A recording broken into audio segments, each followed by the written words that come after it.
So we were talking about dividend. ठीक है? Let me give you a recap of what we've talked about so far. अब तक हमने जो किया because most of you people were not here in the last class. So let me give you a recap of what we've talked about dividends. ठीक है? बहुत थोड़ा काम था लेकिन let's go through it. We talked about dividend as a passive policy. हमने कहा कि डिविडेंड जो है वो एक चीज पैसिव है। किस तरह है? इस तरह पैसिव है कि once you get your net income, then you appropriate this net income. When you get the net income at the end of the year, आप इसको appropriate करते हैं। आप कहते हैं इसमें से कुछ हिस्सा एक जगह इस्तेमाल कर दूंगा, कुछ इधर, कुछ इधर, कुछ इधर। Normally we put it in the reserves. हम कुछ reserves create कर लेते हैं। या अगर हम कोई fund create करना चाहते हैं, हम यहाँ से create कर सकते हैं। For example, fund for retirement of bonds. ठीक है? इस किस्म की चीजें ये हम लोगों ने कर लिया। फिर हम कहते हैं मतलब कभी ग्रोथ के लिए मुझे कोई चीज चाहिए, मैं अपने मशीन रीइन्वेस्ट करने के लिए मुझे मशीन खरीदनी है नेक्स्ट ईयर, मैंने नई बिल्डिंग खरीदनी है, उसके लिए मैं एक फंड क्रिएट करता हूं, मैं यहाँ पर उसके पैसे साइड पे कर देता हूं। मैं कहता हूं इनकम में से इतना हिस्सा इधर चला गया, ठीक, रिटेन अर्निंग्स में कुछ रख लेता हूं अपने पास। फिर मैं कहता हूं यार ये जो कुछ बच गया है इसको उठाकर अपने शेयर होल्डर्स में बांट दो। That is called as residual, जो बच जाता है, ठीक है। And this policy is called as passive policy. ये एक्टिव डिविडेंड पॉलिसी नहीं है, पैसिव पॉलिसी है, यानी जो बच गया उसको उठाकर लोगों को दे दो। अब हमने ये कहा कल कि इसका effect can be on share holders wealth, share holder wealth पे इफेक्ट करता है। कैसे इफेक्ट करेगा कि शेयर होल्डर सोचेगा कि मुझे कैपिटल गेन भी मिलता है, ठीक। Capital gain is when there is an increase in the price of your stock. आपने 10 का खरीदा, 12 का हो गया, so there is a 2 rupees gain, वो आपका कैपिटल गेन हो गया। तो मुझे 2 रुपए वहां से मिल गए और 1 रुपए डिविडेंड मिल गया, तो मेरा रिटर्न जो है वो 3 रुपए हो गया, ठीक है। तो हम कहते हैं चलो वो समझता है कि उसकी वेल्थ बढ़ रही है। ये कुछ इन्वेस्टर्स हैं जो इस तरह सोचते हैं। सो पैसिव रेजिडुअल में ये होगा कि आपके पास जो डिविडेंड होगा वो सबसे आखिर में होगा, जो सबसे आखिर में बच जाता है उसको आप डिविडेंड दे देते हैं। फर्म क्या करता है? फर्म यूज करता है अपनी ये अर्निंग्स को, ये earnings plus any additional financing, कोई भी एडिशनल फाइनेंसिंग वो जिस तरीके से करता है। और हमने ये कहा था कि फाइनेंसिंग कहां से होती है? Financing is done from this side of the balance sheet, and you finance your assets which are on this side of the balance sheet through liabilities and equity, ठीक है। आप यहां से इसको फाइनेंस कर रहे हो।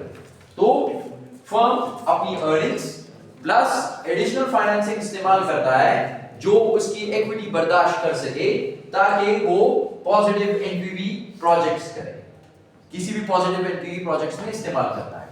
जो हिस्सा रह जाता है अर्निंग का, वो हम लोग कहते हैं कि आप डिविडेंड दे देते हैं, और इस पॉलिसी को बोलते हैं पैसिव डिविडेंड पॉलिसी। अब ये पैसिव डिविडेंड पॉलिसी, ये जो बातें हम लोगों ने भी की, ये इररिलेवेंट है कुछ लोगों के लिए, ठीक है। वो कौन है? Miller and Moody clear.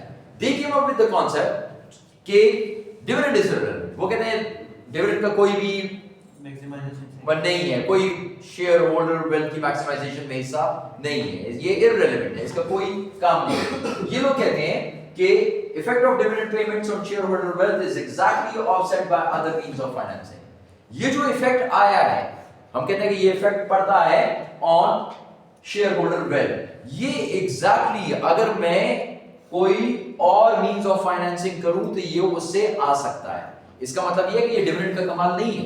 तो वो कहता है कि डिविडेंड बेकार है। क्यों? क्योंकि वो कहता है कि जब भी डिविडेंड मिलता है तो डाइल्यूशन होती है। डाइल्यूशन क्या होती है कि जब आपको डिविडेंड मिलता है तो आपका स्टॉक जो प्राइस है वो कम हो जाता है, डिक्रीज हो जाता है। क्यों कम हो जाता है अभी थोड़ी देर बाद देखते हैं। वो कहता है कि कंजर्वेशन ऑफ वैल्यू होती है। तो कंजर्वेशन ऑफ वैल्यू किस तरह होती है? अगर दो फर्म्स हैं और दो फर्म्स का सब कुछ आइडेंटिकल है, बिल्कुल एक जैसी फर्म्स हैं, बिल्कुल एक जैसी, फर्क सिर्फ इतना है कि एक फर्म जो है वो डिविडेंड पे आउट रेशियो उसका ज्यादा है, मतलब जितने पैसे वो डिविडेंड देता है, जितना कमाता है उसके मुताबिक जितने पैसे डिविडेंड देता है वो ज्यादा है, और दूसरे का डिविडेंड पे आउट रेशियो कम है। तो वो कह रहा है कि अगर दो फर्म्स हैं और उनके डिविडेंड पे आउट रेशियो में फर्क है, तो उसके बावजूद the sum of market value plus current dividend दोनों फर्म के बराबर होंगे। सम ऑफ मार्केट वैल्यू यानी मार्केट वैल्यू का टोटल प्लस डिविडेंड्स, ये बराबर होंगे। अब आता हूं डाइल्यूशन की तरफ कि वो जो डाइल्यूशन थोड़ी देर पहले आपको कहा था उसका क्या मतलब हुआ? उसका मतलब ये हुआ कि जब ये डिविडेंड मिल जाता है, डिविडेंड से पहले लेट्स से आपके पास आपके स्टॉक की प्राइस थी 20 रुपए, जब डिविडेंड मिल गया तो ये प्राइस चली जाती है 20 से कम हो जाती है, डाइल्यूशन अकर होती है, और ये प्राइस 20 से लेट्स से सिंप्लीफिकेशन के लिए कहते हैं 2 रुपए डिविडेंड।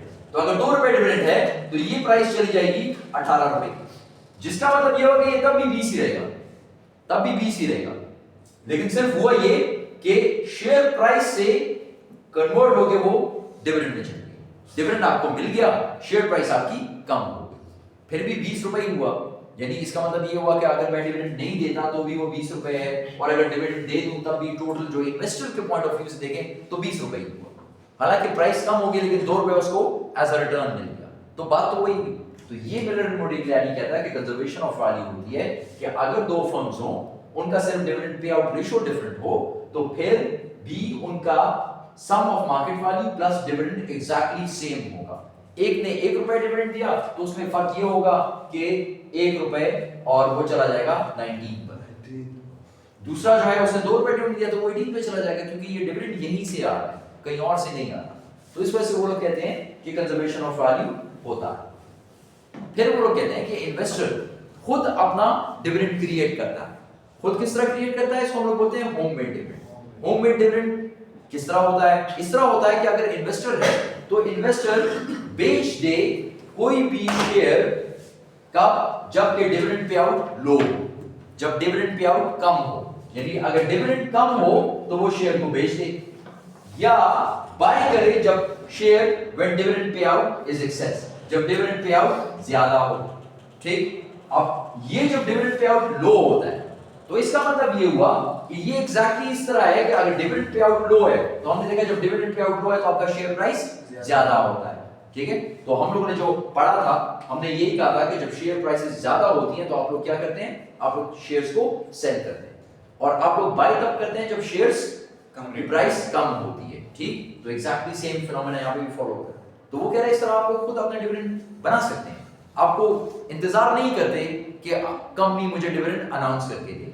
ये वो लोग हैं जो कहते हैं कि डिविडेंड इज इररिलेवेंट। फिर इसके अगेंस्ट हमारे पास कुछ ऐसे लोग हैं जो कि कहते हैं कि नहीं, डिविडेंड होना चाहिए, दे प्रेफर डिविडेंड। ये लोग कहते हैं कि डिविडेंड मिलना चाहिए। ये कौन से इन्वेस्टर्स हैं, ये लोग वो इन्वेस्टर्स हैं जो ये कहते हैं कि there is uncertainty in future profits.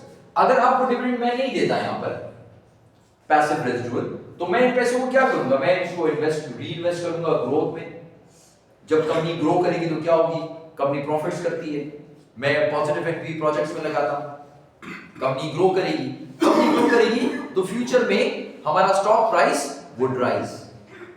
ये लोग क्या कहते हैं, ये लोग ये कहते हैं कि डिविडेंड्स दें हमें। क्यों डिविडेंड्स दें, फ्यूचर किसने देखा, अनसर्टेनिटी, फ्यूचर में क्या पता ग्रो ना करूं, प्रॉफिटेबिलिटी ना हो कंपनी की, तो वो कहते हैं मुझे डिविडेंड्स दे दें और अभी दें, और मुझे डिविडेंड ज्यादा दें, large dividend. So they prefer large dividends, कहते हैं हमें ज्यादा डिविडेंड्स दो। ये लोग कहते हैं होममेड डिविडेंड नहीं चाहिए, होममेड डिविडेंड हमें नहीं चाहिए। ये लोग कहते हैं हमें homemade dividend do not like to manufacture homemade dividend नहीं चाहिए। ये कहते हैं हमें होममेड डिविडेंड नहीं चाहिए। ठीक है, इससे पहले वाले वो लोग थे जो कहते थे कि डिविडेंड्स मैटर नहीं करते। ठीक है, वो कहते हैं कि अगर किसी ने डिविडेंड चाहिए तो वो होममेड डिविडेंड बना सकता है। किस तरह बना सकता है, शेयर्स को कब खरीदे और कब बेचे, इस तरीके से होममेड डिविडेंड बना सकता है। ये वो वाले लोग हैं जो कहते हैं कि होममेड डिविडेंड नहीं, हमें कंपनी डिविडेंड अनाउंस करके दे, कंपनी कहे कि ये लो डिविडेंड 2 रुपए 3 रुपए, सो दे प्रेफर डिविडेंड्स। ठीक है, so these are the ones who prefer dividends.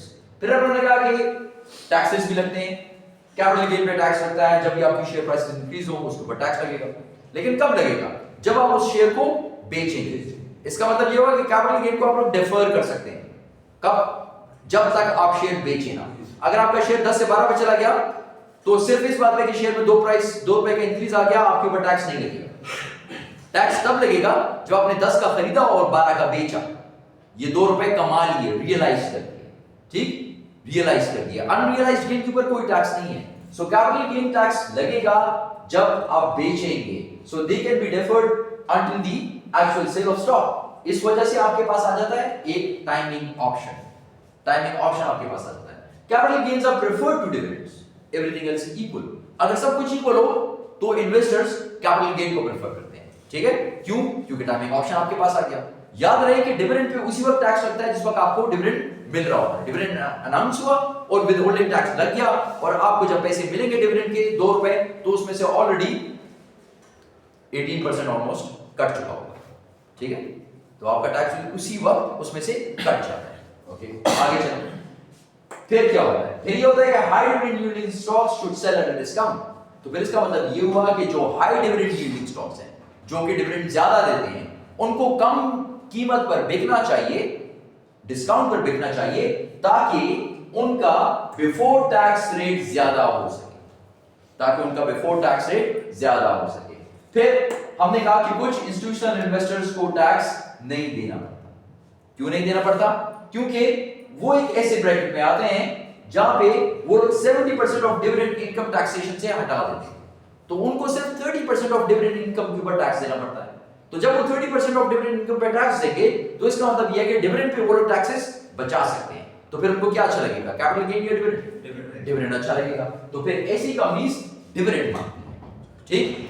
Okay, आगे चलें। तो फिर क्या हुआ कि हमारे पास क्या आया? हमारे पास वो इन्वेस्टर्स आते हैं जिनका डिविडेंड प्रेफरेंस होता है और किसी का नहीं होता। तो हमारे पास डिफरेंट किस्म के लोग हैं। कुछ लोग डिविडेंड मांगते हैं, कुछ लोग डिविडेंड नहीं मांगते, कुछ लोग कैपिटल गेन मांगते हैं, कुछ लोग कैपिटल गेन नहीं मांगते। इसी तरह हमारे पास डिफरेंट कंपनीज भी हैं। कुछ कंपनीज डिविडेंड देती हैं ज्यादा, कुछ कंपनीज डिविडेंड नहीं देती। वो कहती हैं होममेड डिविडेंड, आप लोग खुद अपना डिविडेंड खुद बनाएं, ठीक? इसलिए हमारे पास डिफरेंट किस्म के लोग भी हैं, डिफरेंट किस्म के कंपनीज भी हैं। सो जब भी इक्विलिब्रियम बनेगा, हमारे पास डिफरेंट फर्म्स होंगी जो डिविडेंड दे रही होंगी, हमारे पास डिफरेंट लोग इन्वेस्टर्स होंगे जो डिविडेंड या तो मांग रहे होंगे, तो वो उस जगह पर जाएंगे उस कंपनी के पास जो डिविडेंड देते हैं। जो कैपिटल गेन मांगते हैं वो उस कंपनी के पास जाएंगे जो कैपिटल गेन है, जो डिविडेंड नहीं देता। तो इसका मतलब ये है कि इक्विलिब्रियम में आपके पास सब कुछ सेटल डाउन हो जाएगा। तो इस वजह से dividend pay out decisions are irrelevant. So this is what we've done so far. Now today we'll talk about other dividend issues. अब हम लोग बात करते हैं कुछ और इश्यूज के बारे में, डिविडेंड के बारे में। अच्छा, हम we have flotation cost. So whenever we would announce something like this, so we would have a prospectus, we would have some charges, और उसकी flotation cost होगी। इसका मतलब ये है कि cost incur होगी, so we would think about it कि क्या dividends होने चाहिए या नहीं होने चाहिए। Transaction cost and divisibility of securities. There is also a transaction cost.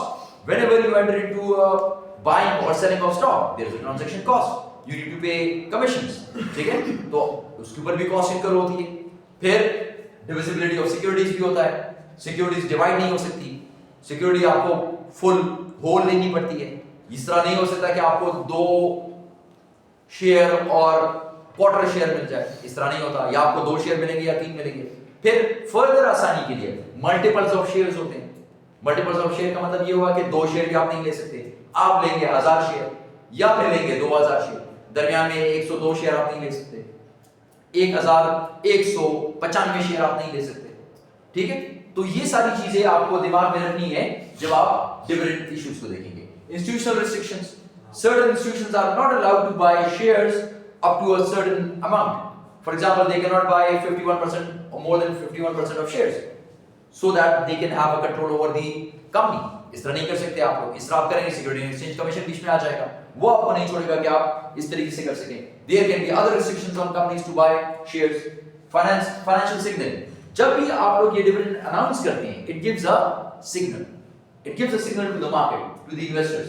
इनको पता चलता है कि यार ये कंपनी अच्छी जा रही है। अगर मैं आपको डिविडेंड देता हूं, इसका मतलब ये है कि मेरे पास इतने पैसे हैं, मैंने इतना इनकम किया है, मेरे पास पैसिव रेजिडुअल है जो कि मैं आपको दे रहा हूं, मेरे पास ग्रोथ की भी पैसे हैं और फिर भी उसके बावजूद मैं आपको दे रहा हूं। तो इसका मतलब ये है कि जब भी डिविडेंड अनाउंस करने हैं या नहीं करने, दोनों decision gives you a financial signal. It gives a financial signal to the market. Market को एक फाइनेंशियल सिग्नल जाता है और उसके मुताबिक वो लोग फिर स्पेकुलेशंस करते हैं। Okay, empirical testing of dividend policy. अब ये जो डिविडेंड पॉलिसी की हमने बात की, जीता रहे Sir, how flotation costs affect the dividend payout ratio? How flotation cost affects the dividend payout ratio. Now, dividend payout is how much you are paying out with respect to how much you have earned. ठीक है? जितना आपने earn किया उसके मुताबिक आप लोग कितना पे करते हैं एज डिविडेंड। अब जब फ्लोटेशन कॉस्ट इन्वॉल्व है, so whenever you come up with such announcements or whenever you announce that to the public, it has a cost. You need to bear a cost. Plus, whenever you issue shares, there is a cost to it. Whenever you finance through any means, it has a cost to it. So all of these issues involve the public and you need to announce it to the public. So whenever you make such announcements, the rule from your Companies Act, it says that it should be made public. By making something public, we mean you need to announce it to the public. How? Through a newspaper, through leading newspapers in the country, and it should be on this much page so that people know. अगर मैं एक छोटा सा news दे दूं कहीं पे किसी सबसे बेकार न्यूज़पेपर के कॉर्नर के अंदर to reduce my cost, so would the general public know about it? No. So the restrictions are कि आप लोगों ने proper advertise करना है। तो जब मैं proper advertise करता हूँ कोई चीज, so I need money for that, ठीक है? So flotation cost सब चीजों में involved होती है। मैं bonds issue करता हूँ flotation cost, मैं shares issue करता हूँ flotation cost, मैं dividend announcement करता हूँ flotation cost, सब चीजों में flotation cost है। तो जब सब चीजों में flotation cost है, so whenever you need to make a decision like this, you will have to incur a cost. That is a cost to the company. Company has to bear the cost. ठीक है? Company तो cost को bear करेगी उसको, तो फिर वो cost भी आपको बेयर करनी है in addition to whatever you are planning. So you need to keep that cost in mind whenever you come up with such issues. ठीक है? Okay. Empirical testing. अब हम लोग कहते हैं कि ये जो डिविडेंड पॉलिसी है इसको टेस्ट करें। बातें तो हमने बहुत सारी कर दी, रेलेवेंट है, इररेलेवेंट है, डिविडेंड चाहिए, कैपिटल गेन चाहिए, कैपिटल गेन अच्छा है, डिविडेंड अच्छा है। हमने कहा डिफरेंट लोग हैं, some people want dividend, some people want capital gain. ठीक? इंस्टीट्यूशनल इन्वेस्टर्स हम लोगों ने कहा कि उनको डिविडेंड अच्छा लगेगा। क्यों अच्छा लगेगा? क्योंकि डिविडेंड के ऊपर वो अपना टैक्स एग्जेम्प्ट कर सकते हैं। ठीक? फिर हम लोगों ने कहा कि इंडिविजुअल इन्वेस्टर्स में भी डिफरेंट लोग हैं। There are people who need dividend, who want dividend, pensioners हमने एग्जांपल देखी थी लास्ट क्लास में। फिर कुछ लोग ऐसे हैं जो कहते हैं कि नहीं कैपिटल गेन सही है बट डिविडेंड नहीं चाहिए, आप लोग ग्रो करें, मुझे जो भी मेरे स्टॉक इंक्रीज होगा तो उससे मुझे मेरी शेयर होल्डर्स वेल्थ जो है वो इंक्रीज होगी। अब इन सब चीजों को टेस्ट करते हैं डिफरेंट मार्केट्स के अंदर डेटा लेकर और उसकी टेस्टिंग करते हैं to find out if these things actually hold true और नॉट। क्या ये वाकई ये काम होता है कि नहीं होता? ठीक, हमने डेटा लिया, हमने टेस्ट किया, हमारे सामने ये बात है। Okay, let's have a look. Tax effect, tax के इफेक्ट क्या है? Dividends are taxed more heavily than capital gains. Taxes on dividends are more than taxes on capital gains. So before tax returns should be higher for high dividend paying firms. So the before tax return on high dividend paying firms जो कि dividend ज्यादा देती है, उसके लिए before tax return ज्यादा होनी चाहिए। ठीक है? क्यों ज्यादा होनी चाहिए? क्योंकि dividend का टैक्स ज्यादा है। तो जब डिविडेंड का टैक्स ज्यादा है तो बिफोर टैक्स से पहले जो रिटर्न उसका है वो भी ज्यादा होनी चाहिए। Now this is something which we study. अब इसको टेस्ट करते हैं कि क्या ये किसी मार्केट में होल्ड ट्रू करता है कि नहीं करता। जी सर, डिविडेंड टैक्स डिविडेंड से टैक्स ज्यादा है ना, डिविडेंड के ऊपर टैक्स ज्यादा है, सो दैट मींस कि the tax on dividend is more, the rate is more than the tax on capital gain. Capital gain के ऊपर जो टैक्स है वो कम है than the tax on dividend. और इस ब्रेकिंग स्लाइड्स में आपने कहा कि मतलब 70% जो है वो किसके लिए? किसके लिए? इंस्टीट्यूशंस इंस्टीट्यूशंस के लिए। ठीक है? और वो भी सर्टेन इंस्टीट्यूशंस के लिए, सब के लिए। जो 30% पे देंगे तो उनका रेट भी ज्यादा होगा ना, उनका रेट भी ज्यादा होगा एज लाइक डिविडेंड पॉलिसी, उनका रेट भी ज्यादा होगा, उनका डिविडेंड एग्जेम्प्ट हो जाता है। Dividend income is exempted from tax, तो इस वजह से उनको फायदा ज्यादा होता है। ठीक है? ये हम कह रहे हैं उसकी बात जो कि आपको डिविडेंड दे रहा है। मैं आपको डिविडेंड दे रहा हूं और मैं डिविडेंड ज्यादा देता हूं। सो हाई डिविडेंड पेइंग फर्म्स जो पे करता है, अगर कोई फर्म ज्यादा डिविडेंड पे करती है, ठीक है, तो चूंकि डिविडेंड के ऊपर टैक्स ज्यादा है तो उससे पहले का जो रिटर्न है, जो टैक्स से पहले का रिटर्न है, बिफोर टैक्स रिटर्न, वो भी ज्यादा होना चाहिए क्योंकि टैक्स मैंने ज्यादा देना है। अगर मेरा बिफोर टैक्स रिटर्न, टैक्स से पहले जो रिटर्न है वो 10% है, ठीक, उसने मुझे जितना डिविडेंड दिया, लेट्स से उसने मुझे डिविडेंड दिया 10 रुपए का, और जो मैंने इन्वेस्टमेंट की वो थी 100 रुपए की, तो 10% हो गया, ठीक। अब मुझे मिला 10 रुपए का डिविडेंड, अब इस 10 रुपए के डिविडेंड के ऊपर वो कहता है कि टैक्स लग जाएगा, टैक्स लग गया, इसके ऊपर कितना लगा दें, 20% लगा दें, 20% इस पर टैक्स करते, so it will be 2 rupees, 2 rupees tax में कट गया, ठीक। अब वो ये कह रहा है कि अगर ये 10% रिटर्न मिल रहा है और यहां पर 2 रुपए टैक्स की भी कट गई, तो फिर तो कह रहे हैं कि आफ्टर टैक्स रिटर्न कम हो गया ना, तो वो कह रहा है कि इस रिटर्न को ज्यादा रखें। क्यों ज्यादा रखें? क्योंकि कैपिटल गेन के ऊपर जो टैक्स है उसका रेट कम है, इसके ऊपर 20% टैक्स लगा, तो कैपिटल गेन के ऊपर टैक्स लेट्स से 10%, ठीक। तो वो कह रहा है जब कैपिटल गेन के ऊपर टैक्स 10% है और इसके ऊपर टैक्स 20% है, तो जो ज्यादा डिविडेंड देता है तो उस फर्म को चाहिए कि ये बिफोर टैक्स रिटर्न हाई रखे। अगर इसके ऊपर 22 कर और इसके ऊपर 20% टैक्स भी कर दिया तो फिर चलो इसके बराबर पहुंच जाएगा, ठीक। अगर इसको मैं कर दूं 18 तो फिर भी कंपेयर मैं कहूंगा ये अच्छा है, लेकिन अगर ये 10 है और 10 के बाद टैक्स लग के और भी कम हो गया तो ये तो फिर बहुत कम हो जाएगा, ठीक है। तो वो कह रहा है कि ये फैक्ट है, इसको एम्पिरिकली टेस्ट करते हैं। जब इसको हमने एम्पिरिकली टेस्ट किया तो रिजल्ट आया मिक्स, मतलब बात जगहों पर ये बात सही है डेटा के मुताबिक और बात जगहों पर गलत है, ठीक है। ये जो बात अभी हमने की ये बात जगहों पर सही है, बात जगहों पर गलत है। Empirical results are mixed. Recently the evidence is largely consistent with dividend neutrality. वो कहते हैं कि नहीं डिविडेंड न्यूट्रल होता है, ठीक। पाकिस्तान में टैक्सेस, कैपिटल गेन के टैक्सेस अभी थोड़े हेवी हो गए हैं, इससे पहले तक डिविडेंड के टैक्सेस भी कम थे, अभी भी डिविडेंड के टैक्सेस भी थोड़े उन्होंने ज्यादा कर दिए हैं, प्लस जो लोग नॉन फाइलर्स हैं उनके ऊपर ये टैक्स और भी ज्यादा हो गया, ठीक है। चलें आगे चलिए। फाइनेंशियल सिग्नलिंग, हमने कहा था फाइनेंशियल सिग्नलिंग होती है जब भी आप लोग डिविडेंड पे करते हैं तो एक सिग्नल जाता है मार्केट को और वो उसके मुताबिक अपनी इन्वेस्टमेंट डिसीजंस लेते हैं, स्पेकुलेट करते हैं उसके मुताबिक। Expect that increases or decreases in dividends lead to positive, negative, excess stock returns. क्या? Expect that increases in dividends. जब dividend increase हो, increases in dividend lead to positive, excess stock returns. Excess stock returns positive. और जब decrease in dividends है, तो excess stock returns negative. ठीक है। Access stock returns याद है, याद है एक्सेस स्टॉक रिटर्न्स याद है, हाँ रिस्क फ्री रेट को उससे माइनस करना है, जो भी स्टॉक रिटर्न्स आपके पास आ रहे हैं उससे रिस्क फ्री रेट को माइनस करना है। स्टॉक रिटर्न्स याद है? Yes sir. कैसे?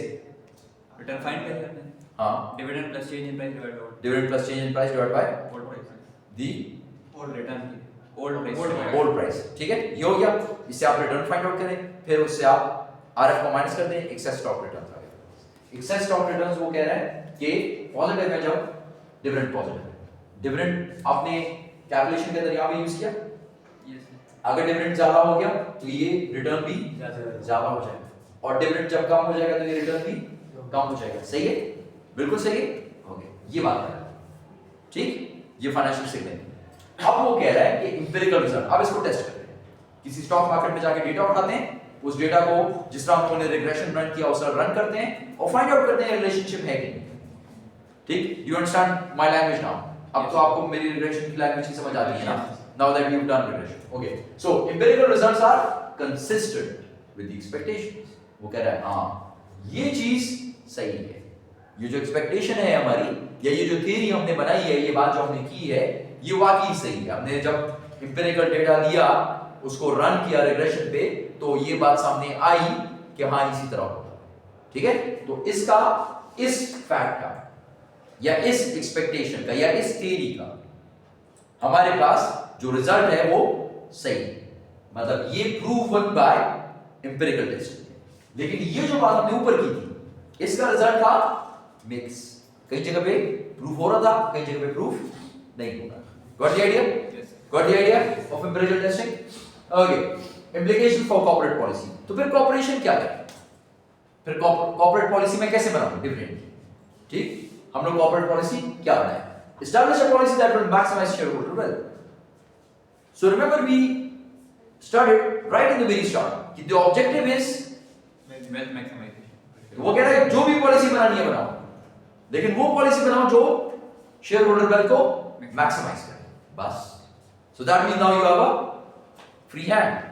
आप डिविडेंड देते हैं ज्यादा, आप कैपिटल गेन पे फोकस करते हैं, आप ये करते हैं कि सारा रिटेन करें और सबको रीइन्वेस्ट करें ग्रोथ के लिए, तो भी सही।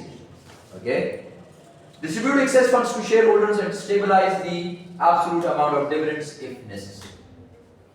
अब वो कहता है कि आपकी मर्जी, आप जो भी करते हैं, आपने शेयर होल्डर वेल्थ को मैक्सिमाइज करना है, लेकिन क्या करें? Distribute the excess funds to shareholders. जो आखिर में बच जाता है ना, एक्सेस है, आपके पास पड़ा हुआ है, आपने ग्रोथ के लिए चीजें रख दी, आपने सब चीजों के लिए चीजें रख दी, ये आखिर में बच गया है, तो जो बच गया है उसको दे दिया, उसको अपने शेयर होल्डर्स को दे दे। Distribute excess funds to shareholders and stabilise the absolute amount. अपने जो डिविडेंड का अमाउंट है ना, उसको स्टेबल रखें। मतलब आज अगर आपने 1 रुपए दिया है, तो ये ना हो कि अगले साल 10 और फिर उससे अगले साल आधा रुपए और फिर से अगले साल 5 रुपए, ये नहीं।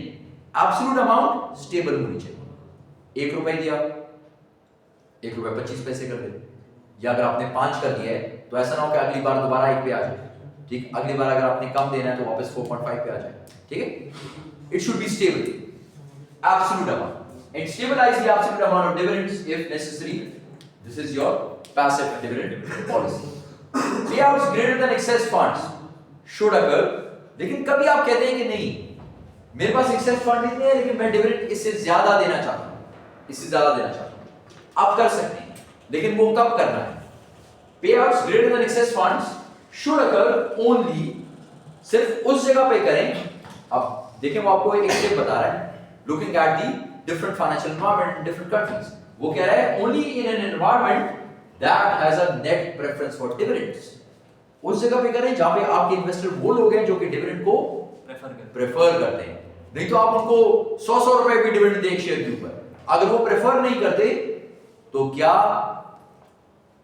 फाइनेंशियल सिग्नलिंग उससे होगी? नहीं होगी।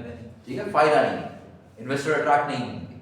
ठीक, तो ये काम उस जगह पर करें जहां पर के लोग डिविडेंड को पसंद करते हैं, तो वहां पे अगर आप एक्सेस फंड से ज्यादा डिविडेंड देना चाहते हैं तो दे दिया जाए।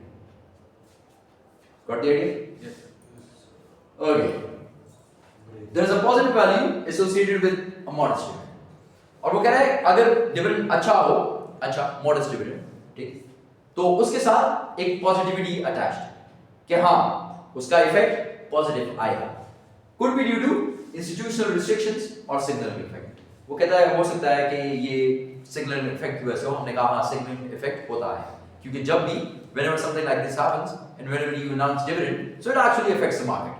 A good signal will go to the market and they would start buying your shares, and your chances are your share prices would go up and the shareholders wealth maximization would happen. Chances are there. Why? Due to signaling effect. या institutional restrictions की वजह से वो कहता है कि हाँ ये चीज काम कर सकती है। Dividends in excess of the passive policy does not appear to lead to share price improvement because of taxes and flotation cost. लेकिन अगर आप ये कहें कि बस ठीक है यार, अगर ये बात है तो बस ज्यादा से ज्यादा डिविडेंड देते जाओ, तो वो कह रहे नहीं, इस तरह नहीं करना। अगर आपने एक्सेस फंड से ज्यादा डिविडेंड दिए तो उसका फायदा नहीं होगा। ठीक है, does not appear to lead to share price improvement. उससे शेयर प्राइस पे फर्क नहीं पड़ता। क्यों नहीं पड़ता? इन दो चीजों की वजह से, टैक्सेस लग जाते हैं, फ्लोटेशन कॉस्ट पड़ती है आपको, ठीक, तो उसकी वजह से उसका वो इफेक्ट नहीं आता जो आप चाहते हैं। आप ये चाहते हैं कि शेयर प्राइस ऊपर जाए ना, आपका बेसिकली ऑब्जेक्टिव ये है। जब शेयर प्राइस ऊपर जाएगी तो शेयर होल्डर्स वेल्थ मैक्सिमाइजेशन होगी। तो वो कह रहा है कि अगर एक्सेस फंड से ज्यादा दिया डिविडेंड तो फिर ये जो आप चाहते हैं कि शेयर प्राइस ऊपर जाए, ये नहीं हो सकता। ठीक है, पॉसिबल इतना नहीं है।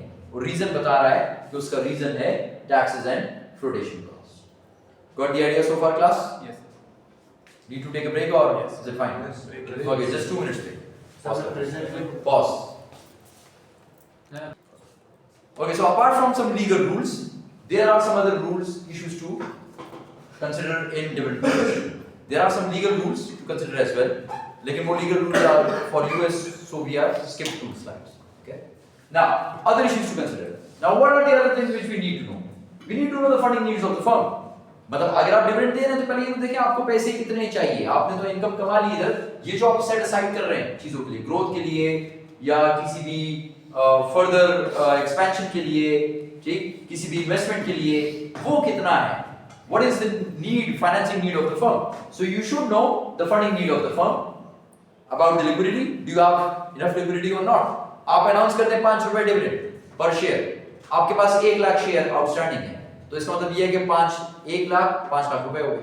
But do you have the funds for that? पैसे हैं, लिक्विडिटी है, इतनी चीजें हैं, लिक्विड एसेट्स हैं, ताकि आप ये पैसे सब शेयर होल्डर्स में बांट सकें. So you need to know the funding needs, liquidity, ability to borrow. Do you have the ability to borrow? In case you must do it, तो फिर do you have the ability to borrow funds? क्या आप लोग funds borrow कर सकते हैं ताकि आप लोग ये सारे काम कर सकें? Restrictions in debt contracts. At times you borrow money, but they are under certain restrictions, and one of those restrictions is that you cannot pay dividend up to a certain amount. क्यों? आपने जिससे कर्जा लिया वो आपसे कहता है यार ज्यादा पैसे आपने अपने शेयर होल्डर्स को नहीं देने या बिल्कुल नहीं देने. क्यों नहीं देने? क्योंकि उसको खतरा है कि अगर आप अपने जो आपने अर्न किया अर्निंग उसमें से आप लोग उठा के डिविडेंड दे दें तो कल को उनको उनके पैसे वापस मिलेंगे कि नहीं मिलेंगे. उनको पैसे भी वापस चाहिए plus they need interest. So would you be able to pay back और not? So you need to look at those restrictions in debt contracts. If they are there, then you cannot pay dividends. फिर आप dividend announce नहीं कर सकते या आप dividend pay नहीं कर सकते या आप स्पेसिफिक अमाउंट तक पे कर सकते हैं, उससे ज्यादा पे नहीं कर सकते. ठीक है? So these are and the control of the firm. ठीक? So these are the issues which you need to consider when you are devising your dividend policy. आपने डिविडेंड पॉलिसी को करते वक्त इन सब चीजों को दिमाग में रखेंगे. अब थोड़ी देर पहले हमने स्टेबिलिटी की बात की. हमने कहा ना डिविडेंड स्टेबल होना चाहिए. So what do we actually mean by stability? Stability होती है क्या? Stability is maintaining the position of the firm's dividend payouts in relation to a trend line. हमने कहा डिविडेंड स्टेबल होना चाहिए. अब स्टेबल का क्या मतलब हुआ यार? क्या डिविडेंड हर साल सेम होना चाहिए? मतलब 5 रुपए है, बस हर साल 5 रुपए डिविडेंड आते हैं, 5 5 5 5 हर साल से. या ट्रेंड लाइन हो गया है, तो ट्रेंड अगर इस तरह है, इस तरह शुरू में आप लोगों ने डिविडेंड दिया 1 रुपए का, फिर 2 रुपए का, फिर 3 रुपए का, तो अब चाहिए कि अगले साल आप 4 रुपए दें. ट्रेंड लाइन ट्रेंड है ना, सो फॉलो द ट्रेंड. ठीक? तो you when you talk about stability you need to follow something, you need to follow some sort of a principle for that कि वो क्या होना चाहिए. अब वो यहां पर कह रहा है कि maintaining the position of the firm's dividend payments in relation to a trend line. अगर कोई ट्रेंड है उसके मुताबिक दें. For example over here they have said this is the earning per share. क्या अगर अर्निंग पर शेयर 2 रुपए तो आपका डिविडेंड कितना है? 1 रुपए. तो कितना हो गया? 50% ऑफ अर्निंग्स, यानी 50% of what per share is earning you are giving to the shareholder as a dividend. आपने टोटल कमाया, लेट्स से आपने टोटल कमाया 1 मिलियन, लेकिन आपके शेयर्स हैं, शेयर्स कितने हो गए आपके? शेयर्स करने 10,000. तो अगर आपके 10,000 शेयर्स हैं तो अर्निंग पर शेयर कितनी होगी? 1 मिलियन डिवाइड बाय 10,000, 100 रुपए होगी. ठीक? 100 रुपए अर्निंग पर शेयर होगी. तो अब आप इस अर्निंग पर शेयर का आधा इन लोगों को देंगे जिसके पास शेयर है. ठीक है? यानी 50 रुपए पर शेयर आप देते हैं. बहुत हाई आ गया लेकिन चलिए 50 रुपए पर शेयर आप लोगों को देते हैं. ठीक है? So that can be an idea as well कि आपने जितना कमाया उसका 50 रुपए आप दे दें. 2 रुपए आपका अर्निंग पर शेयर है, 1 रुपए डिविडेंड दे दें. Let's say your earning per share increases to 2.5. ज्यादा हो गया. अब यहां पर आपने कहा मैं 50% जितना भी अर्न करूंगा उसका 50% दे दिया करूंगा. 1.25. So 1.25 over here is your dividend. ठीक? Earning per share drops down to 1.5. So your dividend drops down to 0.75. मतलब एक ट्रेंड लाइन है, आप उसके मुताबिक जा रहे हैं। Earning per share over year is ₹4, ठीक, so your dividend per share is ₹2। तो बस ठीक है, आप किसी एक चीज के साथ, किसी ट्रेंड लाइन के साथ उसको रख दें और उसके साथ मेंटेन करें।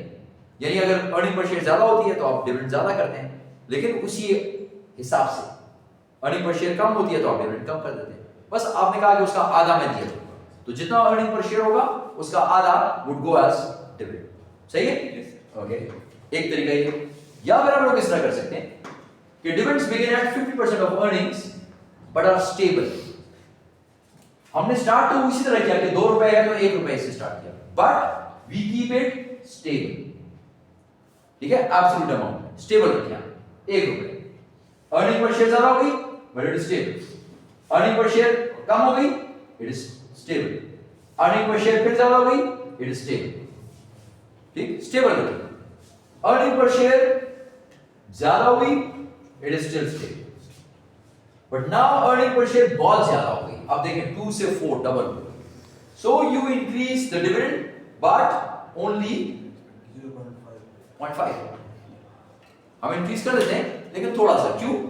क्योंकि मुझे पता है कि अगर अगले सालों में दोबारा अर्निंग पर शेयर नीचे आई तो मुझे अपने डिविडेंड को स्टेबल रखना है, दोबारा नीचे नहीं करूंगा। So I keep it stable at 1.5। दोबारा अर्निंग नीचे आ गई to 3, it's stable. दोबारा अर्निंग नीचे आई to 2, it's still stable. ठीक है?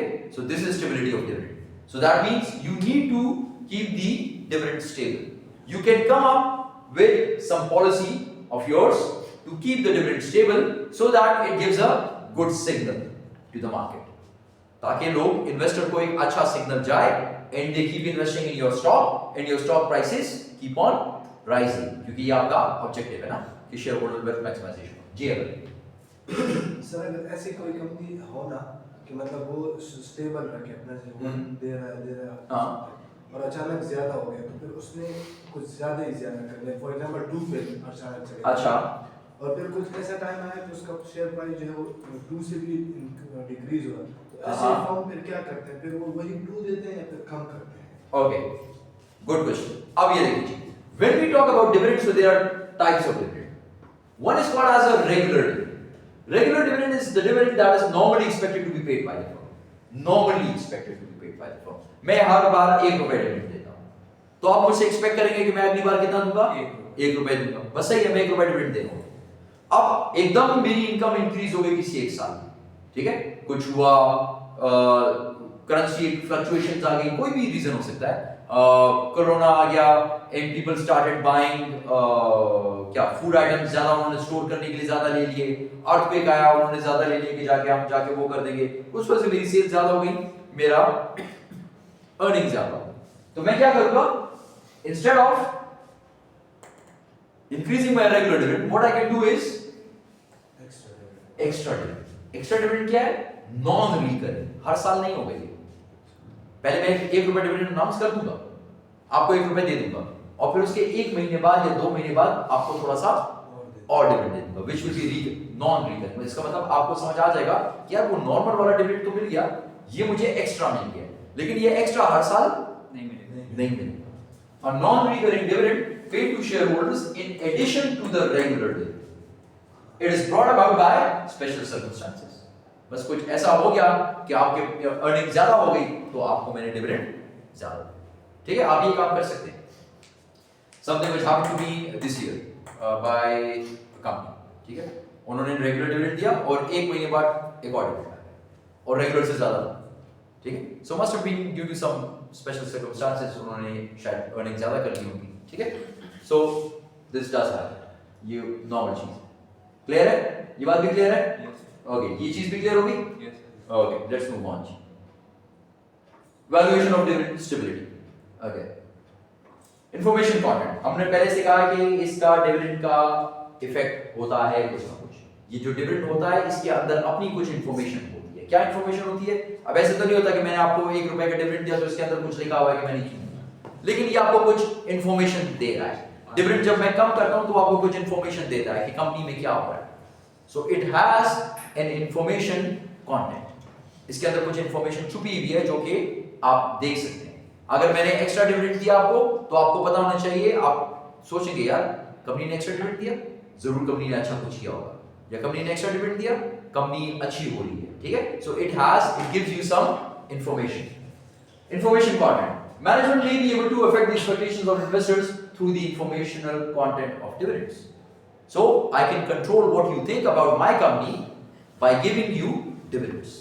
When I pay you more dividends, so I want you to think that the company is going good. When I decrease my dividend, I want you to think the company is having a hard time. लेकिन याद रखें, अगर मैं कभी ऐसा करता हूं, मैं ये इंफॉर्मेशन कभी नहीं चाहूंगा कि आपको दूं, क्योंकि अगर मैं ऐसे करूंगा तो आप लोग मेरे शेयर बेच देंगे और प्राइसेस नीचे जाएंगे। इसी तरह होता है ना, इस वजह से वो लोग कोई भी इंफॉर्मेशन ऐसी लीक आउट नहीं करती मैनेजमेंट, या लीक आउट ना हो जाए which gives a bad signal to the investor, ठीक है। कभी कोई स्पेकुलेशन भी आ जाए तो एकदम शेयर प्राइसेस ड्रॉप करती है, शेयर प्राइसेस ड्रॉप करती है, ठीक, किस वजह से ड्रॉप करती है, को पता चल जाता है कि ये कंपनी खराब है, ठीक है। So that is information part. A stable dividend suggests that the company expects stable or growing dividends in the future. तो अगर डिविडेंड स्टेबल है तो आप यही समझते हैं कि हाँ ठीक है यार, इसका मतलब ये है कि अगले साल भी इतना नहीं देगा। अगर स्पेशल मैंने आपको डिविडेंड दे दिया, इस बार एक्स्ट्रा डिविडेंड दे दिया, तो आप कहेंगे कि यार कंपनी अच्छी होगी, ठीक। अगर मैं हर साल डिविडेंड 1-1 रुपए ज्यादा कर रहा हूं तो आप कहेंगे यार हमारी कंपनी ग्रो कर रही है, हर साल ज्यादा होगा, ठीक है। So dividend has an informational content. Current income desires. Some investors who desire a specific periodic income will prefer a company with stable dividends to one with unstable dividends. Remember we talked about some people who want to get dividends. ठीक है, हमने कहा था कि ये चाहते हैं कि इनको एक पीरियोडिक इनकम मिले। फॉर एग्जांपल पेंशनर्स, हमने एग्जांपल दी थी ना, हमने कहा था उनके पास कोई सोर्स नहीं है, जब उनके पास पैसे आते हैं सारे के सारे, तो वो सारे के सारे उठाकर स्टॉक मार्केट में डालते हैं, ठीक, किसी शेयर्स खरीदते हैं। किस वजह से? They desire to get a periodic income. वो कहते हैं कि यार बस हमें इससे डिविडेंड मिलता रहेगा तो हमें एक रेगुलर स्ट्रीम ऑफ इनकम मिलती रहेगी, एक रेगुलर कैश इनफ्लो आता रहेगा। तो ये लोग चाहेंगे, इस तरह के लोग, ये लोग चाहेंगे कि जो डिविडेंड है वो स्टेबल, अगर कभी डिविडेंड ज्यादा हो कभी डिविडेंड कम हो तो फिर they would not want it, they want a regular periodic specific stream of income. Institutional consideration. लेकिन इंस्टीट्यूशंस फिर क्या करते हैं? A stable dividend may permit certain institutional investors to buy the common stock as they meet the requirements to be placed on the organization's approved list. अब अगर आप लोग dividend दे देंगे तो इंस्टीट्यूशंस क्या सोचते हैं? इंस्टीट्यूशंस कहते हैं कि यार ये डिविडेंड दे रहा है, ये अच्छी कंपनी है, वो आपका प्रोफाइल चेक करते हैं, आपकी हिस्ट्री चेक करते हैं और कहते हैं इनको अपनी अप्रूव्ड लिस्ट के ऊपर रख दो। मतलब अगर हम इन्वेस्टमेंट करेंगे तो इन कंपनीज के अंदर, ठीक है, उसके अंदर आपका नाम लिख देंगे, तो आपकी कंपनी का नाम उसमें आ गया, तो इसका मतलब ये है कि they would invest in your company, and when they invest in your company they by your shares. So institutional investors normally would buy in bulks, so there are more chances your stock prices would go up, so that is something good. तो इसका मतलब ये है कि dividend देना अच्छी बात है। अगर आप डिविडेंड देते रहेंगे तो आप लोग इंस्टीट्यूशनल इन्वेस्टर की अप्रूव्ड लिस्ट के अंदर आ जाएंगे और फिर चांसेस हैं कि आपकी जो प्राइसेस हैं वो ऊपर जा सके। We've already talked about regular dividend and extra dividend. Yes. ठीक? Okay, so this is the last topic which we'll be doing. Okay, we've got enough time, इसको हम आराम से कर सकते हैं, थोड़ा सा इसमें आपको सोचना पड़ेगा ज़्यादा, ठीक है? Okay, stock dividend. Now what is stock dividend? Stock पर डिविडेंड Dividend में जो Dividend में stock देते हैं, stock क्या होता है?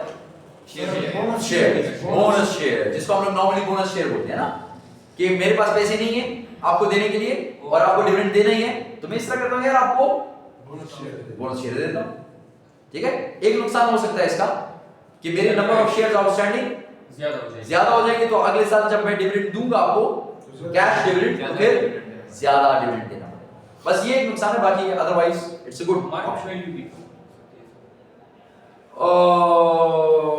वैल्यू। डाइल्यूशन अगर हो जाए तो, लेकिन होगी तो नहीं ना, क्यों? क्योंकि नंबर ऑफ शेयर्स ज्यादा हो जाएंगे ना, स्टॉक ज्यादा हो जाएंगे, नंबर ऑफ शेयर्स ज्यादा हो जाएंगे तो डिनोमिनेटर भी ज्यादा हो जाएगा। डाइल्यूशन की वजह से शायद आपका शेयर प्राइस कम हो जाए, लेकिन अगर डिविडेंड का पॉजिटिव इफेक्ट देखें कि with the passage of time शायद वापस ऊपर आ जाए, तो ऊपर आ जाएगा तो फिर आपके लिए अच्छा है, ठीक है? तो हम नहीं कह सकते कि जरूरी नहीं है कि वो फर्क पड़े मार्केट कैपिटलाइजेशन के ऊपर, लेकिन हो सकता है।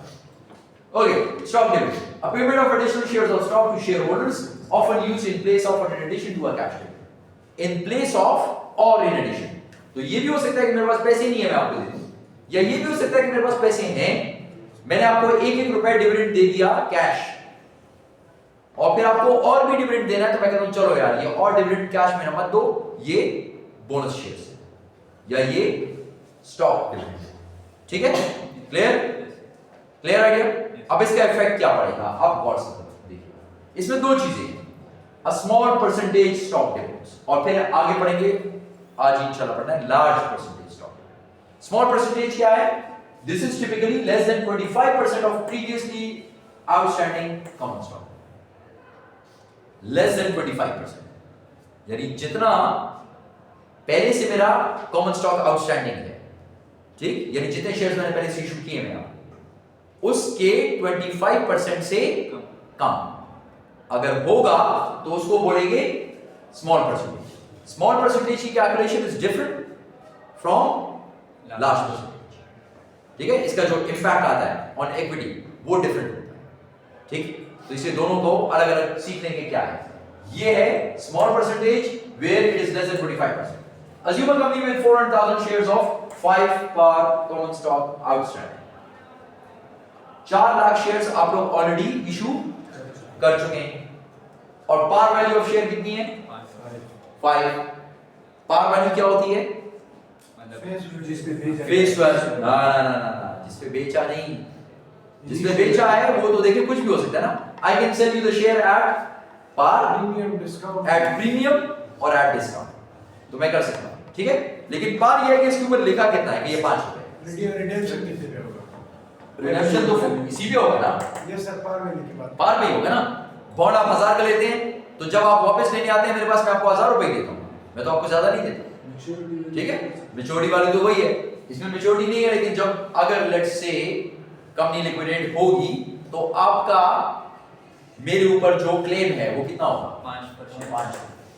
5 से ज्यादा नहीं होगा। ठीक है, आप कहें ना मैंने 10 का खरीदा, मैं कहूंगा तो मार्केट में उस वक्त कीमत ये थी, आपने 10 का खरीदा। आप कहेंगे नहीं सर आपने मुझे 10 का बेचा, मैं कहूंगा उस वक्त मेरी कंपनी इतनी अच्छी थी कि मैं 10 का बेच रहा था। ठीक है, उस वक्त कंपनी की वर्थ इतनी थी कि मैं 10 का बेच रहा था, प्रीमियम पे आपने खरीद लिया प्रीमियम।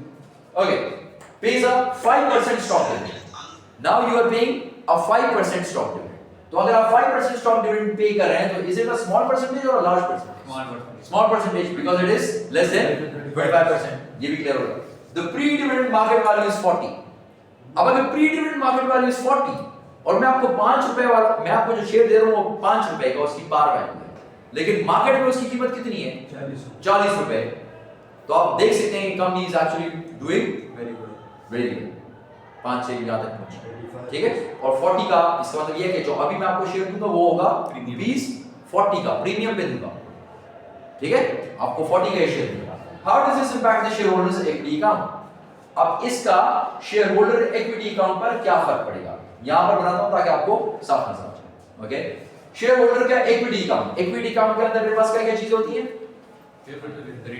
कैपिटल, ठीक, कॉमन स्टॉक हो गया, रिटेन अर्निंग्स होती हैं, और जब जब मैं आपको शेयर प्रीमियम पे बेचता हूं, जब जब मैं आपको शेयर प्रीमियम पे बेचता हूं तो जो पैसे आपसे एडिशनल लेता हूं वो किधर जाते हैं? इक्विटी का हिस्सा होते हैं। ठीक है, लेकिन उसका नाम अलग से लिखूंगा, additional paid in capital. That is your additional paid in capital. Okay, additional paid in capital. अब कॉमन स्टॉक आपका कितना है पहले से? 400,000 के शेयर्स हैं और एक शेयर कितना? 5 पार वैल्यू। तो कॉमन स्टॉक कितने का है? Common stock outstanding 2 million. Okay, 2 million का। ठीक, रिटेन अर्निंग्स कितनी है इस कंपनी की? रिटेन अर्निंग्स इस कंपनी की है 1 मिलियन। ओके, 1 मिलियन, और एडिशनल पेड इन कैपिटल कितना है? Sir retained earning 7 oh sorry 7 million और ये 1 मिलियन। तो इसका मतलब टोटल इक्विटी कितनी है? 10 मिलियन। क्लियर? अब होगा क्या? मैंने आपको दिया बोनस शेयर या स्टॉक डिविडेंड। और कितना दिया आपको? 5%। 5% दिया। इससे पहले शेयर्स कितने थे? 4 लाख। 5% दिया तो कितना बना? 0.05 of 4 multiply by 5. करें। कितना हो गया? कितने शेयर्स में और इशू होगा आपको? 20,000 और इशू होगा। तो अब this is before, now after. अब क्या होगा? अब ये होगा कि my common stock would go up to 420,000 multiply by 5 कितना हो गया? मल्टीप्लाई बाय 5 कितना हो गया जी? 2 million 2.1 million 2.1 मिलियन। सही है? 2,100,000 ज्यादा हो गया मेरा कॉमन स्टॉक। लेकिन जो मैंने आपको शेयर दिया उसकी मार्केट में वैल्यू कितनी है? मार्केट में वैल्यू कितनी है? 40 मार्केट में वैल्यू है। तो अगर 40 मार्केट में वैल्यू है तो इसका मतलब मैंने जो आपको शेयर्स दिए उसकी कीमत कितनी बनती है? 40 multiply by 20,000 equals 80,000 8 lakh 800,000 8 lakh. ठीक, 1 लाख तो यहाँ पे चला गया, यहाँ पे ऐड हो गया। ये बाकी 7 लाख किधर जाएगा? आपको क्या कहा था कि जब भी प्रीमियम आपसे लेता हूँ वो कहाँ पे शो होता है? Additional paid in capital. Owners equity तो ये सारी है, ये सारी ओनर्स इक्विटी है 10 मिलियन की, होगा तो इसके अंदर ही, लेकिन जाएगा इस जगह पर additional paid in capital. So your additional paid in capital would be what? would move to 1,700,000। ये जो हम लोग जब भी डिविडेंड्स देते हैं या स्टॉक इशू करते हैं, ठीक है, स्टॉक डिविडेंड देते हैं, तो वो कहां से देते हैं? Where do we give it from? From retained earning ना, याद है? Retained earning से देते हैं। तो retained earning से पहले कितनी थी? 7 लाख। अब कितनी की हो जाएगी? 7 लाख नहीं है, 7 मिलियन है, 70 लाख। अब कितनी हो जाएगी? हम लोग जब भी डिविडेंड देते हैं तो वो कहां से देते हैं? रिटेन अर्निंग से देते हैं ना। तो रिटेन डिविडेंड देने से पहले मेरी रिटेन अर्निंग कितनी थी? 7 मिलियन। जब मैंने डिविडेंड दे दिया आपको तो अब रिटेन अर्निंग कितनी हो जाएगी? 6 million डिविडेंड डिविडेंड कितना था? मैंने आपको कितना डिविडेंड दिया है? 6.5 मैंने आपको डिविडेंड कितना दिया पहले तो ये बताएं। 5% डिविडेंड दिया, उसकी वैल्यू कितनी बन रही थी? 5% कितना था? 20,000 शेयर। 20,000 शेयर आपको एक्स्ट्रा दिए, 20,000 शेयर की वैल्यू कितनी बनी? 8 लाख रुपए मार्केट वैल्यू। तो देखिए 1 लाख तो इसलिए बनी क्योंकि वो था पार के ऊपर, लेकिन मार्केट में उसकी वैल्यू कितनी है? 40। तो मैंने जो आपको डिविडेंड दिया वो उसकी 8 लाख दिया। 8 लाख मैंने आपको डिविडेंड दिया है, 6.2 million ठीक है। तो अब मेरा रिटेन अर्निंग कितना रह गया? add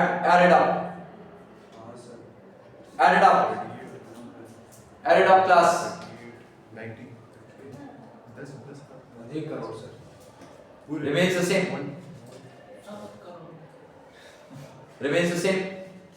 यानी रिटेन अर्निंग तो वही है आपकी, सॉरी इक्विटी तो उतनी ही है ना, फर्क सिर्फ ये हुआ कि रिटेन अर्निंग से निकल कर दूसरी जगह पे चलो। देखिए रिटेन अर्निंग से निकल गया 8 लाख यहां से निकल गया, इससे 8 लाख निकल गया, ये कितना बच गया? -8। अब वो 8 कहां भी गया? +1 +7 700,000 ना, ठीक है। पहले 1 मिलियन था, 1,700,000, ये +100,000 इधर आ गया और ये हो गया -800,000, ठीक है। 1 मिलियन पहले 1 मिलियन था ना ये। नो सर, ये तो रिटेन अर्निंग है सर। ये रिटेन अर्निंग है, रिटेन अर्निंग ये है सर आपने 7 से तो 7 minus 8 lakh, 8 lakh, not 8 million, 8 lakh, 800,000। अब सही है। और ये है +1 सर आपने लाइन गलत किया। 100,000। ये वाली लाइन आपने गलत की। ये नहीं, ये 7 जहां पे आपने 100 प्लस किया 5 मिनट रह गए। अहमद सही किया है, जरा आंखें साफ करें, सही किया हुआ है, गौर से देखें जरा। आगे जाए सर, अच्छा नजदीक से आगे देख लीजिएगा फिर। Okay, so that was for small percentage. When it is a large percentage what will happen? Same, सही है। ये कर लिया। लार्ज परसेंटेज में क्या होता है? After small percentage stock dividend what happens to EPS and total earnings? Sorry, एक ये पोर्शन भी है, ठीक? I will take 2 or 3 extra minutes. So after a small percentage stock dividend, what will happen to EPS? EPS पे क्या फर्क पड़ता है और इंडिविजुअल इन्वेस्टर पे क्या फर्क पड़ता है? गौर से EPS. Assume that investor SP owns 10,000 shares and the firm earned 2.5 per share.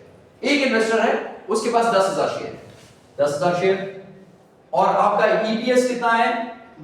2.5 पर शेयर। अगर 2.5 पर शेयर EPS है और 10,000 शेयर है तो इसका मतलब कितनी अर्निंग होगी? 2.5 multiplied by 10,000. कितनी होगी? 25,000. 25,000, ठीक है? ये आपकी अर्निंग होगी। अब जब आपकी अर्निंग ये हो गई तो आपने स्टॉक डिविडेंड कितना दिया था? 5% दिया था। आपने 5% स्टॉक डिविडेंड दिया तो इसके शेयर्स 10,000 से कितने ज्यादा हो गए? कितने हो गए? 10,500 हो गए। अब इसके शेयर्स 10,000 से 10,500 पे चले गए। जब इसके शेयर 10,500 पे चले गए, ठीक, 10,500 पे, 10,000 पे ईपीएस था 2.5, उसकी अर्निंग हुई 25,000। ओके, शेयर्स हो गए, एक्स्ट्रा मिल गए आपको एक्स्ट्रा मिल गए शेयर। अब आपके शेयर कितने हैं? 10,500। अब जरा ईपीएस कैलकुलेट करें, कितना बनेगा? 25,000 divided by 10,500 would give you an EPS of 2.388। तो इसका मतलब ये हुआ कि जब स्टॉक डिविडेंड देंगे तो नंबर ऑफ शेयर ज्यादा हो जाएंगे ना, ठीक है? तो जब नंबर ऑफ शेयर ज्यादा हो जाएंगे तो आपका ईपीएस कम हो जाएगा। ठीक, क्लियर हो गया? क्लियर हो गया class? Okay, large percentage stock, small percentage कितना था? Less than 25। तो लार्ज परसेंटेज कितना होगा? More than 25। लेकिन ये कह रहा है मोर देन 20, ठीक है? तो दैट मींस कि वो उसने कहा टिपिकली लेस देन 25 ना। So let's say it is 20 to 25%, ठीक? ओके, सो अगर 25% से ज्यादा हो गया तो ये होगा लार्ज परसेंटेज। अब इसका इफेक्ट क्या पड़ेगा? और सिस्टम में the material effect on the market price per share causes the transaction to be accounted for differently. अब देखिए, अगर 25% से ज्यादा है और मैं आपसे कहूं 60%, तो 60% इज अ ह्यूज अमाउंट ना। पहले 4 लाख शेयर थे, 60% इसका कितना निकल आएगा? 0.6 करेंगे कितना निकल आएगा? 240,000। 240 ना यार, इसमें कैलकुलेटर की क्या जरूरत है? क्लास 6 को मल्टीप्लाई करें 4 के साथ तो 240 आ गया। सो 240,000, तो 240,000 4 लाख शेयर से एकदम 240 पे, तो इट्स अ ह्यूज अमाउंट। तो वो कह रहा है कि इसका मटेरियल इफेक्ट है, मटेरियल यानी अमाउंट ज्यादा है, ठीक है? तो वो अब सुने, इसलिए reclassification is limited to the par values of additional shares rather than pre-stock dividend value of additional shares. हमने यहां पर क्या किया था कि par value से इसको बढ़ा दिया और बाकी चीजें एडिशनल पेड इन कैपिटल में डाल दी। अब वो कह रहा है कि reclassification is limited to the par value of additional shares, सिर्फ par value पे करना है, रीक्लासिफिकेशन करनी है par value of additional shares, ठीक? सेम एग्जांपल करें, same data. Assume a company with 400,000 shares of 5 par common stock outstanding pays 100% stock dividend. तो अगर 100% हो गया तो ये लार्ज परसेंटेज और स्मॉल? Large, very large. तो 400,000 की बजाय एकदम 4 लाख की बजाय एकदम कितना हो जाएगा? 8 लाख। ओके, सो ये 4 लाख की बजाय 8 लाख पे चला गया। तो जब ये 8 लाख पे चला गया तो कॉमन स्टॉक आपका कितना हो गया? 8 lakh multiply by 5 equals 4 million. सही है? एक चीज तो ये होगी।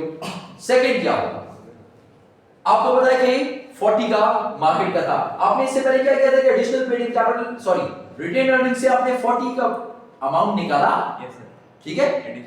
और फिर आपने उसको कुछ को कॉमन स्टॉक में ऐड किया और कुछ को एडिशनल पेड इन में। लेकिन अभी जो आपने रूल पढ़ा वो क्या कहता है कि reclassification is limited to the par value, सिर्फ पार वैल्यू को आपने चेंज करना है, आपने फुल मार्केट वैल्यू के ऊपर ये काम नहीं करना।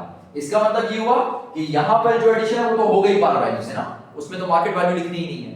लेकिन इसके नीचे जो एडिशन थी वो आप पहले, इससे पहले आपने मार्केट वैल्यू भी की थी, अब आप नहीं करेंगे मार्केट वैल्यू पे। इसका मतलब ये हुआ कि जो एडिशनल पेड इन कैपिटल है, अगर ये सब कुछ प्रीमियम पे आप यहां पर नहीं रिकॉर्ड करेंगे तो इसका मतलब ये है कि जो एडिशनल पेड इन कैपिटल इससे पहले 1 मिलियन है वो अभी भी 1 मिलियन ही रहेगा, और जो आपकी रिटेन अर्निंग्स जो पहले 7 मिलियन थी, जो पहले 7 मिलियन थी, उसमें से माइनस आप 2 मिलियन ये नहीं करेंगे कि आप फुल 40 मल्टीप्लाई बाय 400,000 उस तरीके से करें, आप लोग सिर्फ करेंगे पार वैल्यू से। तो पार वैल्यू कितनी थी 5, और कितने और शेयर्स इशू किए आपने 4 लाख। सो 5 multiply by 4 lakh 8 lakh 2 million sir, 2 million 2 million. तो इसका मतलब ये है कि ये 7 मिलियन से कितना बन जाएगा 5 मिलियन, ये 5 मिलियन बन गया। जरा टोटल ऐड करें, 10 million remain same, yes sir. ठीक। तो इक्विटी टोटल रिमेन सेम होगी, टोटल इक्विटी का सेक्शन जो है पूरा वो वही 10 मिलियन रहेगा, ठीक। पिछली बार हुआ ये था कि रिटेन अर्निंग से अमाउंट निकला, उसमें कुछ प्रीमियम था वो एडिशनल पेड इन कैपिटल में गया और कुछ पार वैल्यू में गया, ठीक है। इस बार चूंकि परसेंटेज ज्यादा है, मटेरियल अमाउंट है, तो जितना होगा वो सारा का सारा एडिशनल पेड इन कैपिटल, और आप प्रीमियम उसमें रिकॉर्ड नहीं करेंगे। Got the idea? That's it. You are done for the course, and that's all. Stop it.